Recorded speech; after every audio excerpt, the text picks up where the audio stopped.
জানুন বাংলাদেশে হামের প্রাদুর্ভাব। চলুন সহজেই জেনে নিই বাংলাদেশে হাম বা মিজলস রোগের প্রাদুর্ভাব, কারণ, ঝুঁকি, প্রতিরোধ ও চিকিৎসা। আপনাদের সাথে আছি আমি ডাক্তার গাজী খায়রুজ্জামান। শুরুতেই জেনে নিই হাম রোগ কী। হাম বা মিজলস হল একটি অত্যন্ত সংক্রামক ভাইরাসজনিত রোগ। এটি প্রধানত শিশুদের মধ্যে বেশি দেখা যায় এবং একজন আক্রান্ত ব্যক্তি থেকে অন্যজনের শরীরে ছড়ায়। সময়মতো চিকিৎসা না নিলে এই রোগ মারাত্মক জটিলতা তৈরি করতে পারে। এবার জানুন হাম রোগের ভাইরাস ও কারণ। হাম রোগের কারণ হল মিজলস ভাইরাস। এটি হাঁচি বা কাশির মাধ্যমে সহজেই ছড়ায়। হাম হওয়ার পেছনে মূল কারণগুলো হল টিকা না নেওয়া, আক্রান্ত ব্যক্তির সংস্পর্শে আসা, ঘনবসতিপূর্ণ পরিবেশ, অপুষ্টি এবং দুর্বল রোগ প্রতিরোধ ক্ষমতা। এখন জানুন যেসব লক্ষণ দেখা দিলে বুঝে নিবেন এটি হাম বা মিজলস ভাইরাসের আক্রমণ। হামের লক্ষণ সাধারণত ধাপে ধাপে প্রকাশ পায়। প্রথমে দেখা দেয় জ্বর, সর্দি, কাশি, চোখ লাল হওয়া ও চোখ দিয়ে পানি পড়া। এরপর মুখের ভেতরে সাদা দাগ বা কপ্লিক স্পটস দেখা দেয় এবং মুখ থেকে শুরু করে শরীরে লাল ফুসকুড়ি বা র্যাশ ছড়িয়ে পড়ে। বাংলাদেশে শিশু মৃত্যুর কারণ। সাম্প্রতিক সময়ে বাংলাদেশে হাম থেকে শিশু মৃত্যুর ঘটনা বেড়েছে।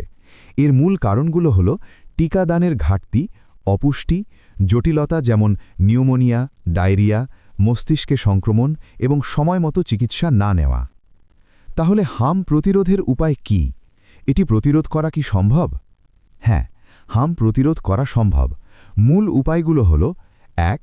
শিশুকে সময়মতো সম্পূর্ণ টিকা দেওয়া। ২. পুষ্টিকর ও সুষম খাবার নিশ্চিত করা। ৩. ভিটামিন এ সমৃদ্ধ খাবার যেমন গাজর, ডিম, শাকসবজি। ৪. পরিষ্কার পরিচ্ছন্ন পরিবেশ বজায় রাখা। ৫. আক্রান্ত শিশুকে আলাদা রাখা। হোমিওপ্যাথিক চিকিৎসা। হোমিওপ্যাথিতে রোগীর লক্ষণ অনুযায়ী চিকিৎসা প্রদান করা হয়।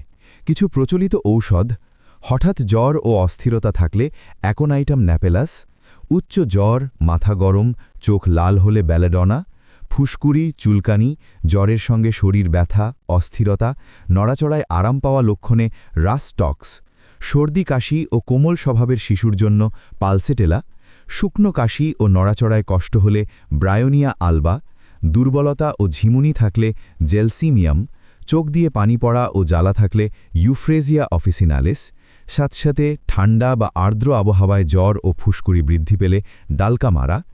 রোগীর লক্ষণ অনুযায়ী ঔষধ নির্বাচন করতে হবে, যা একজন অভিজ্ঞ হোমিওপ্যাথিক চিকিৎসকই নির্বাচন করতে পারেন, আর উক্ত ঔষধগুলো চিকিৎসকের পরামর্শ ছাড়া কোনো ক্রমেই ব্যবহার করা যাবে না।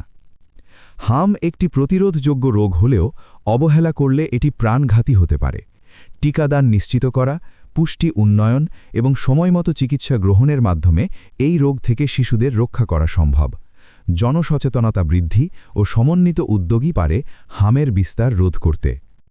সতর্কীকরণ: হাম প্রতিরোধযোগ্য হলেও অবহেলা করলে এটি প্রাণঘাতী হতে পারে। শ্বাসকষ্ট, খিঁচুনি বা গুরুতর দুর্বলতা দেখা দিলে দ্রুত হাসপাতালে নিতে হবে। টিকাদান, পুষ্টি ও সময়মতো চিকিৎসা গ্রহণই শিশুদের রক্ষা করতে পারে।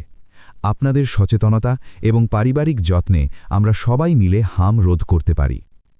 এই তথ্য শুধুমাত্র সচেতনতার জন্য। সঠিক চিকিৎসার জন্য নিবন্ধিত চিকিৎসকের পরামর্শ নিন। সবাই নিরাপদ থাকুন।